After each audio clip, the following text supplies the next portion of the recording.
Lahore high court के premises के अंदर अहाते अदालत के अंदर एक शहरी खुद सोजी करता है।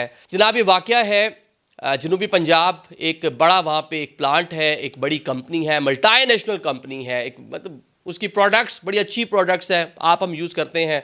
मैं कोशिश कर रहा हूँ कि कंपनी का नाम ना लूँ, मुनासिब नहीं है, चले उसको नहीं लेते। ये वहाँ पर काम करते थे, पूरा मैं वाक़या शुरू से बताता हूँ और आज वो इस नहज पे क्यों पहुँचा ये भी आपको बताऊँ। तो मल्टी नेशनल कंपनी जो अरबों खरबों रुपए का बिजनेस करती है, जिसके लिए जो आसिफ की डिमांड थी उसको पूरा करना कोई मसला ही नहीं था, पीनट कुछ भी नहीं है। 1.5 करोड़ जो अदालत ने कहा था जी इसको दे दिया जाए, कुछ मैटर ही नहीं करते उसके लिए। लेकिन मैटर कर रहा था उस कंपनी की, कह लें कि उसकी अपने लिए कह लें कि पावर, जो उसके लोग उसको चला रहे थे।